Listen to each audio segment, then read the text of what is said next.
je me régale. Je suis passé en mode été. C'est parti. Dans le dernier épisode, je vous avais laissé dans la forêt de Brocéliande.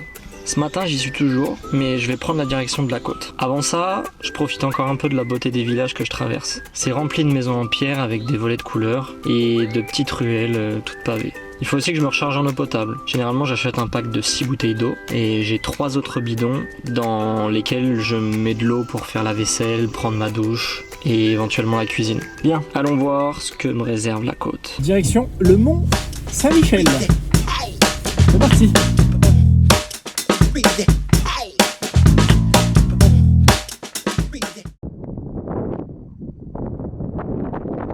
Je suis tout proche de la côte et en 2 petites heures de route, j'arrive enfin à proximité de la Manche, au plus près du mont Saint-Michel. Et je crois que je suis plutôt bien tombé.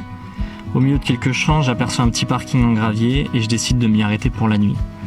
C'est déjà tard dans l'après-midi et le vent souffle fort aujourd'hui. Ce soir, je reste tranquille à profiter de la vue. Demain, je m'attaque au mont Saint-Michel. Qu'est-ce que c'est que ce château fort en haut sur cette colline? C'est la forteresse de Montmirail. Mais à quelle époque? Coupons pas la lande. Allons, Sonic, te serait une pute attaque.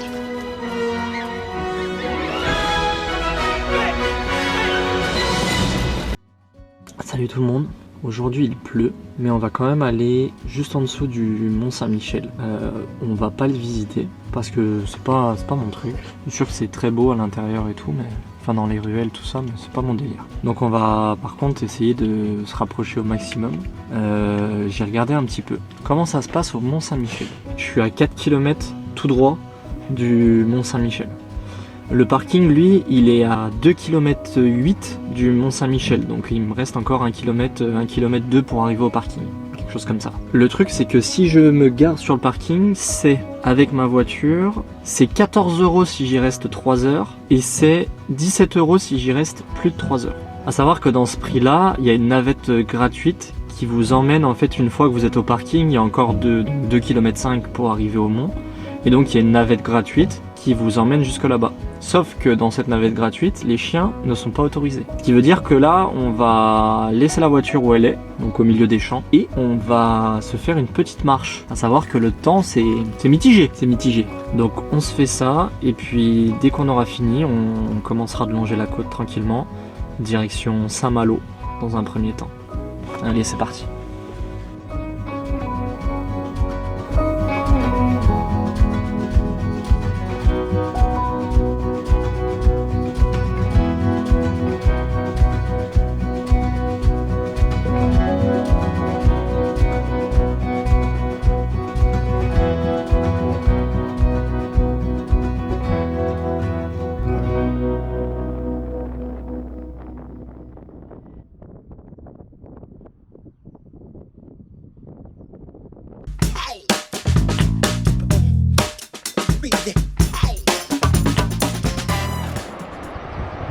J'arrive enfin à la première plage de tout le voyage. Et ce qui est fou, c'est que j'ai traversé plein de trucs pour arriver sur cette plage. J'aurais pu prendre ma voiture un week-end, faire 5 heures de route et mettre les pieds dans le sable. Mais moi, j'ai choisi de passer par le Jura, les Vosges, de traverser la France d'est en ouest. Et ça rend ce petit moment un peu plus magique que ce qu'il aurait dû être. Et c'est plutôt stylé, on va en profiter un maximum. Je resterai toujours fidèle à ma montagne, mais faut avouer que la plage, ça peut être joli aussi.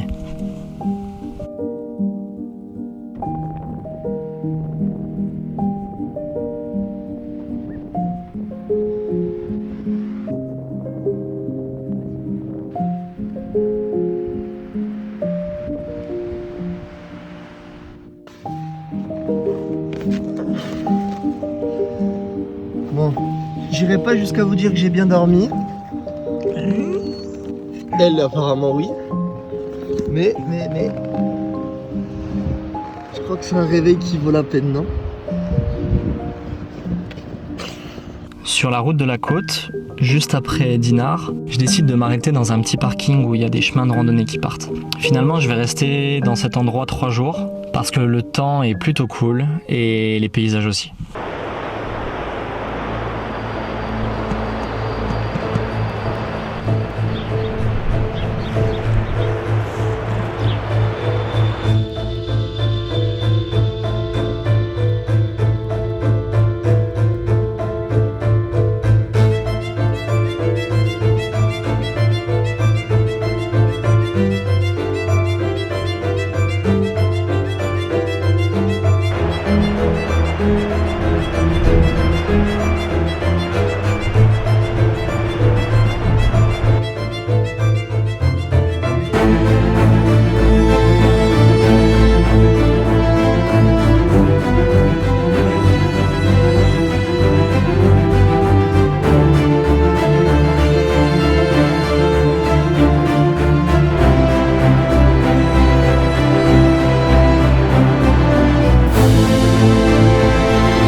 Bon, nous sommes arrivés à au Cap Ferrel.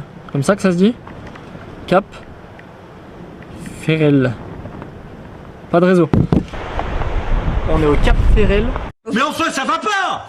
Mais c'est juste insupportable! Arrêtez! On dirait le sud.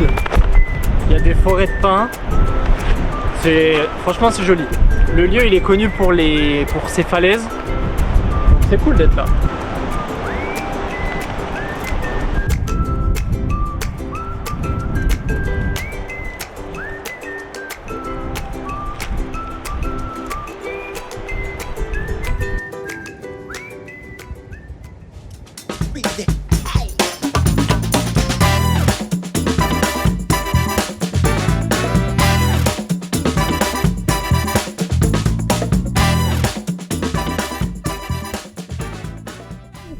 Bon, je suis tout seul sur le spot ce soir.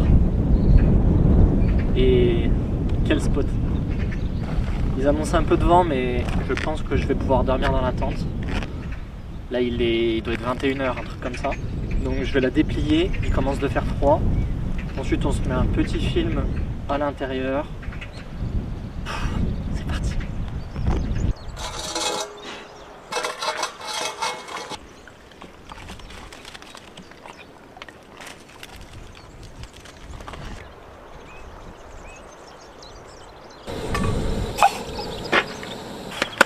Salut tout le monde, ça va être une belle journée. Il est 7h54. Il fait très beau, il n'y a pas un seul nuage dans le ciel. Trop bien. Aujourd'hui, on va à Ploa. Il y a un petit port en fait qui est pris entre deux falaises, quelque chose comme ça. Ça a l'air très joli. Moi je suis garé un petit peu plus haut sur le parking d'un village. Donc il y a un petit sentier en fait qui part et qui longe la côte jusqu'au port, donc on va faire ça ce matin. Oui, je suis passé en mode été. On en a pour à peu près 1 heure pour arriver au port. Je sais pas si ce sera marée haute, marée basse. Ça n'a pas une grande importance, je pense que ce sera joli dans tous les cas. Et donc là en fait on va longer toute la côte à partir du parking. Donc il y a pas mal de petites falaises, de petites criques, etc. C'est plutôt cool. Je vais vous montrer tout ça. Et on arrive normalement au port vers 10h, 10h30. Quelque chose comme ça. Il y a des gens qui pêchent, qui plongent. Ça c'est très stylé.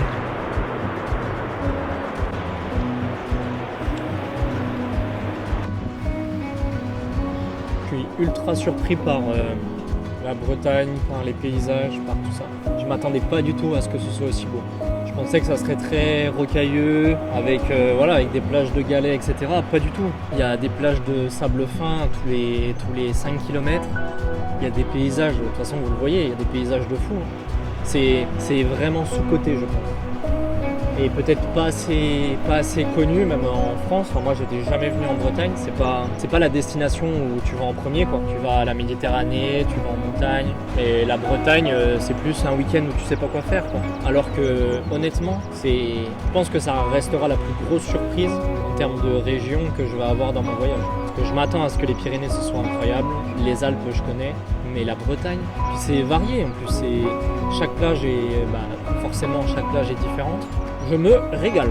Il y a quelques pêcheurs avec leur bateau. Là du coup on est la marée est en train de redescendre. Je pense que je vais monter sur la petite montagne qui est à côté et on va essayer de faire quelques plans au drone. Il n'y a pas trop de vent donc ça devrait être faisable.